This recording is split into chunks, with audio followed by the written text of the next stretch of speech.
Ce programme est présenté par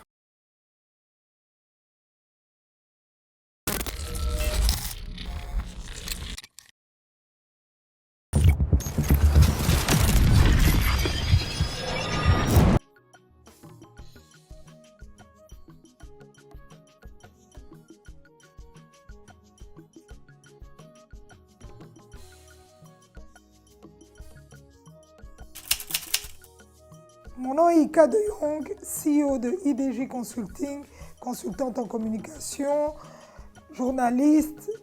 J'ai fait la chronique musicale aux côtés de l'ingénieur Toubadelo pour la Web TV GLTV.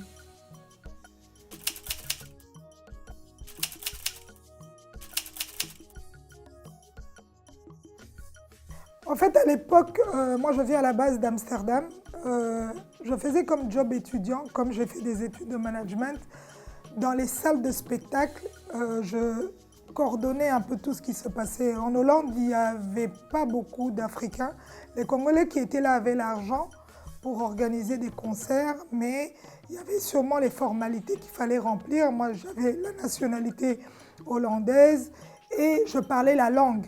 Donc, il y avait une barrière de langue entre les personnes qui voulaient produire les concerts et ces salles de spectacle et tout. Et moi, je jouais un peu l'intermédiaire entre les deux. C'est une histoire que beaucoup de gens ne connaissent pas. Et à l'époque, à Amsterdam, dans cette salle-là, les artistes congolais qui venaient prester, les grands groupes, comme on peut dire le Quartier Latin, les Wenge, Papa Wemba, les étrangers aussi. On peut aller Salif Keita, on peut aller Youssou N'Dour, et la liste est tellement longue. Et j'étais la petite, la jeune africaine qui coordonnait tout cela. Et c'est grâce à ça que je suis rentrée dans le milieu musical, entre autres la connexion avec Fally Ipupa. Il venait dans le Quartier Latin. Et quand je devais gérer les bookings des hôtels, je devais gérer leur nourriture, je devais gérer les VHR. C'est comme ça que je suis rentrée en contact de tous ces artistes africains en gros. Et c'est ce qui m'a permis d'avoir ce carnet d'adresses avant de me lancer dans les médias. Et cet amour pour la musique congolaise que j'ai toujours eu depuis mon jeune âge. Ma mère, elle a écouté de la rumba, mes tantes, mes grandes cousines. Donc j'ai bercé dans cette musique depuis le jeune âge et c'est resté jusqu'à aujourd'hui. Voilà, comme je venais de le dire, c'est grâce à ces prestations musicales du Quartier Latin à Amsterdam en Hollande, aux Pays-Bas. Et puis après, quand je suis rentrée dans le monde des médias, on est toujours resté en contact pendant plusieurs années. Et quand il se décide de quitter le Quartier Latin et de créer son propre groupe, quand moi de mon côté aussi j'ai évolué dans le monde audiovisuel, j'ai eu la chance de faire parmi ses premières interviews en Belgique. Je l'ai fait dans le restaurant de sa sœur Tina Ipupa qui venait de lancer.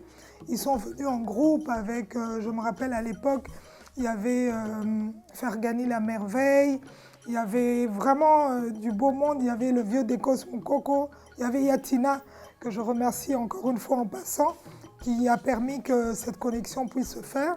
Et on s'est dit, on le fait où? On s'est mis juste sur les escaliers de ce beau restaurant sur l'avenue Louise. Et on a pu faire cette interview qui a fait le tour du monde. Et ça m'a ouvert certaines portes et ça a permis aussi que ma communauté puisse connaître un Fally Ipupa sur un autre angle différent de celui où il évoluait avec le Quartier Latin.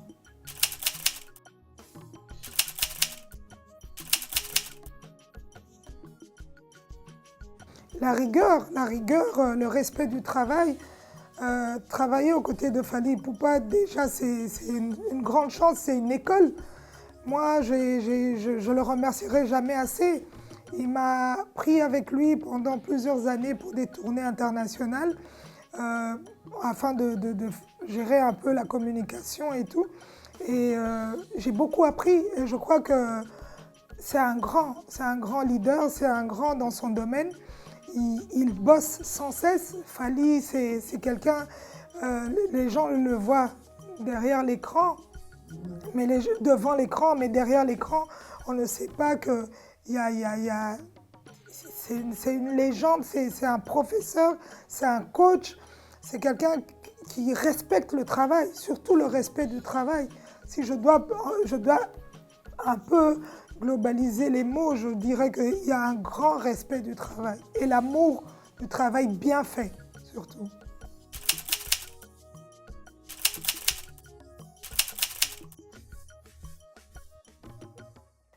C'est une très bonne question parce que bon, vous réveillez certains souvenirs. On était en Belgique et puis on lui fait signe, on lui dit qu'on est en train d'arriver avec tout. On arrive à Kinshasa. Il dit ok, vous allez m'accompagner.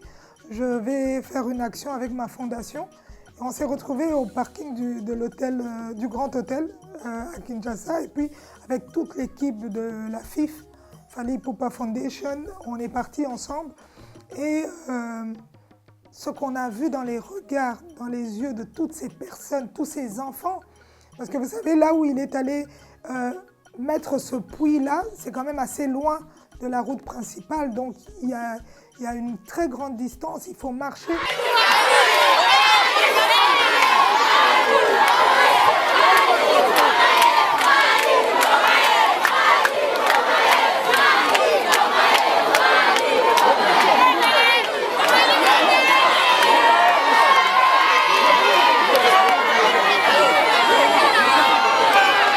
Vous vous rendez compte que toute cette population fait réellement des kilomètres et des kilomètres pour pouvoir avoir une goutte d'eau. Et il a permis de rapprocher ce puits dans ce milieu-là qui était en manque. Et je vous jure, ce sont des souvenirs inoubliables. Ce sont des actions où votre cœur est mis vraiment, comme on dit, pour ressentir réellement si l'humain existe. Comment est-ce qu'on peut laisser autant de gens sans eau? C'est incroyable. Et qu'un monsieur, ces gens-là ne sont pas de sa famille, ces gens-là ne sont pas ses proches, ce sont juste des gens pour qui il a un cœur et il se dit je dois les aider. Et ça nous reste parmi les plus belles expériences aux côtés de Fally Ipupa. Énormément, énormément. Vous savez, aujourd'hui, quand on fait le tour du monde, je remercie Dieu de pouvoir avoir cette chance. La référence, c'est Fally Ipupa. Quand on parle de la République démocratique du Congo, la première des choses qu'on vous dit, Are you from Congo? Yeah. You know Fally Ipupa? C'est devenu une référence obligatoire. Donc, je me dis, il a bâti sa carrière autour des valeurs sûres qui nous emportent tous avec lui en étant congolais. Donc c'est une joie immense.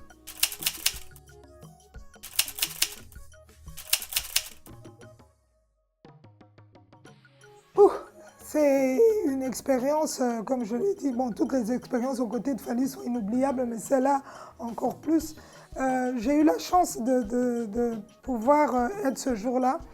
Je dois raconter un peu parce qu'il y a tellement d'anecdotes et c'est la première fois que j'en parle en plus. Je suis arrivée la veille et j'avais l'hôtel juste à côté de l'Accor Arena. Et nous, on a commencé à communiquer dès le matin. On a commencé à tourner et chaque 15 minutes, on ressortait dans la rue pour informer les gens, pour les rassurer, leur dire qu'il y a bel et bien un concert. Parce qu'on avait de l'autre côté nos frères, les combattants, qui étaient en train de se lever aussi contre ce concert. Et nous, on s'était dit, cette injustice, on ne va pas la laisser passer. Il y a tellement de gens qui travaillent, qui ont leur opportunité, et de pouvoir prouver de quoi ils sont capables. Pourquoi pas les artistes? S'ils peuvent véhiculer un message pour le pays, c'est bel et bien à travers ces occasions. Un grand concert comme celui-là, en plein concert, il peut parler de la RDC. Ce n'est pas pour autant qu'on va l'interdire à 100% de se produire. Et en fait, on perd quelque chose. On perd une information qu'on peut divulguer convenablement et correctement. Donc, c'est resté une journée gravée dans nos cœurs où c'était un combat, un réel combat. Et moi, j'ai géré toute la com juste avant. Et à un moment donné, il y a les combattants qui étaient devant l'Accor Arena. Il y avait plein de monde qui venait de partout pour bloquer. Et il y a mon téléphone qui sonne, il y avait un problème de réseau. Et à un moment donné, je vois Fally qui m'appelle, qui me dit depuis le matin, il n'y a que toi qui communiques, donc tu es la seule personne qui doit quitter ton hôtel pour venir dans la salle. Et à l'extérieur, il y a des milliers de combattants. Hein. Il y avait la police, il y avait tout le monde. Et je me rappelle, il y avait Charles Tabou qui vient avec 4 gardes du corps, donc un Gambé Mibali vraiment, qui viennent de nationalités étrangères et tout, et qui viennent me chercher à l'hôtel qui est juste à côté, qui donne juste le dos à la salle Accor Arena. Et je me mets au milieu, je traverse. Comme j'avais des cheveux blonds, donc je crois qu'ils ne savaient pas exactement. Oui, oh star, Moganine, elle va chanter et tout. Et je les entendais, je passais à travers leur groupe et tout. Et paf, je rentre dans la salle, je me retrouve maintenant dans la loge principale. Je monte et je trouve Fally assis. Et là, on vient de brûler pas très loin. Et quand on a brûlé cet endroit, c'était quelque chose de grand. Là, Marie Le Pen venait de tweeter. Donc, Marie Le Pen a tindi tweet. Donc, panique totale.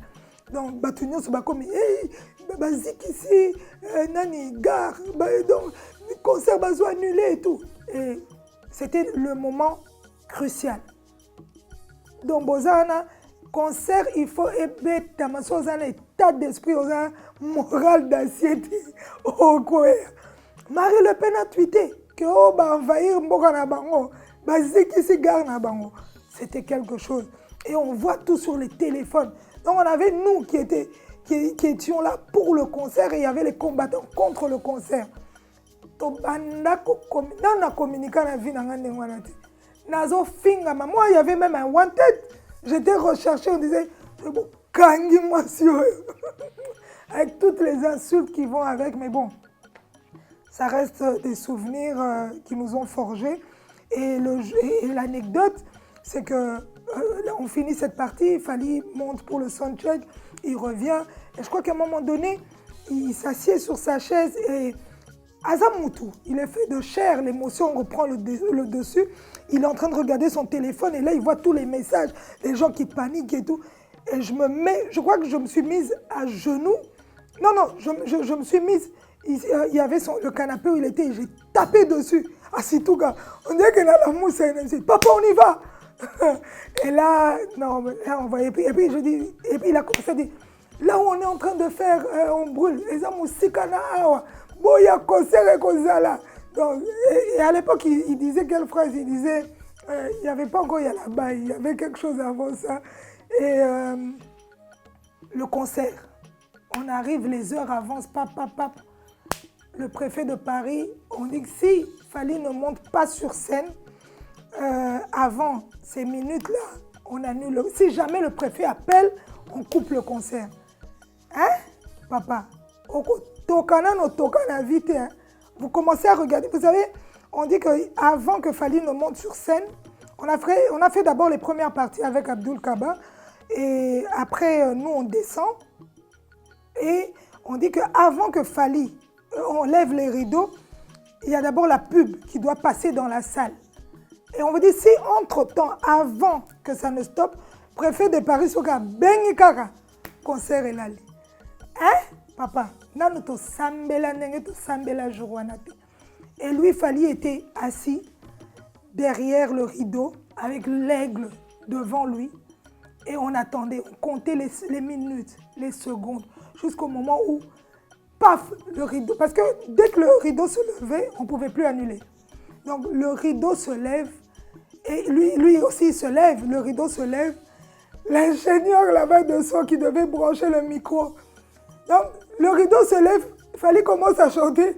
Le gars, tellement que lui aussi il était sur le stage, il n'avait pas appuyé rec. Donc lui aussi, il attendait, comme nous on attendait. Et dès qu'il a la première note, je ne sais pas, j'ai commencé à prier, à pleurer comme un enfant. Et les gens qui étaient en face de moi, qui m'ont vu prier, je me rappelle mon vieux Shiro Chamala, qui m'avait rappelé cette scène, qui me disait, il y a un problème, qu'est-ce qui se passe là-bas? Mais c'était pour rendre gloire à Dieu et remercier Dieu parce que c'est un génie dans son domaine. Il faut savoir le respecter et chaque personne a le droit de vivre de son métier. Et c'est un père de famille. Il a une épouse, il a des enfants qui méritent aussi de vivre cette joie grâce à son métier. Et nous qui sommes à ses côtés, c'est une joie immense. C'est une école. Il fallait pour passer une école, tout simplement.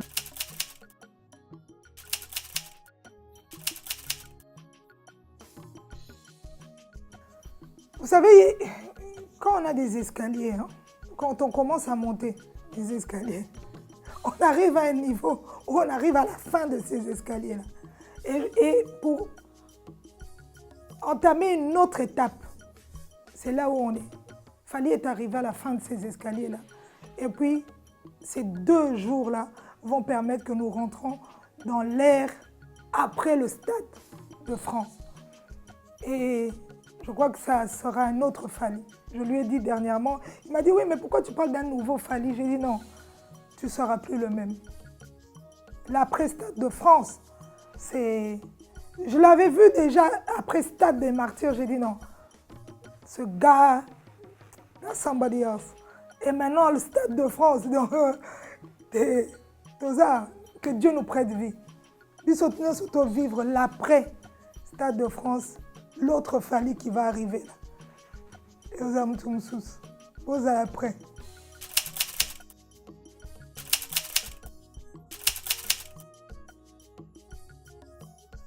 Très bonne question, très bonne question. Ça fait plus de 15 ans que j'évolue en parallèle aux côtés de ce grand monsieur. Et il m'a énormément apporté dans ma carrière. Si je dois parler de ma propre expérience, Fally m'a ouvert énormément de portes. Les gens ne se rendent pas compte. Il m'a pris vraiment comme une petite sœur par la main. Et partout où il allait, il me présentait comme l'image de la presse congolaise qui a évolué correctement et convenablement. Tous ces contacts. Et des contacts qui m'ont permis aussi d'évoluer autrement dans ma carrière. Et je ne le remercierai jamais assez parce que ce n'est pas tout le monde qui le fait. Je peux parler même du point de vue privé. Fally, c'est quelqu'un qui me conseille énormément. C'est quelqu'un que je peux prendre, sur qui je peux compter. Je peux prendre mon téléphone et l'appeler pour un conseil. Et je dis, grand frère, regarde, je suis dans un deal comme ça. Qu'est-ce que tu me dis? Comment tu en penses? Et il n'a jamais raté d'avoir le mot juste et exact, là où il faut et comme il le faut. Il a apporté énormément dans ma carrière et, comme on l'appelle, the king. Thank you.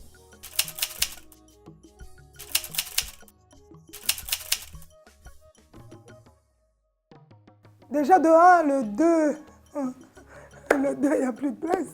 Donc je parle plus du 2, je vous parle du 3. Il m'a encore une fois ouvert une porte en m'offrant l'exclusivité de l'interview dans un studio ici à Paris pour qu'on puisse parler de cet album 20XX qui arrive bientôt, très bientôt, et de pouvoir parler aussi de ce Stade de France. J'avais en face de moi une personne très vraie. Parce qu'il y a vrai et il y a plus que vrai. Il était lui, il était serein, il était sûr de ce qu'il va nous offrir. Il va nous offrir un spectacle qu'on n'a jamais vécu. Il a dit le 3, ce qui va faire le 2, il ne le fera pas le 3. Malheureusement, les gens qui ont plus de place pour le 2, je crois que c'est un duo qu'il faut vivre. Donc il faut le 2, si vous n'avez pas de place, bon, le 3 ne manquez pas, parce que le 3, il y aura un show comme pas possible. Il y aura du jamais vu. On n'a jamais vu un Congolais prester de la sorte, parce que ceux qui se préparent, c'est incroyable. Donc à vous qui n'avez pas encore pris vos places, prenez vos places. Je vous rassure que ça sera quelque chose de grand, de beau et qui mérite d'être vécu. Fally Ipupa n'est pas là pour influencer le monde, il est là pour l'impacter.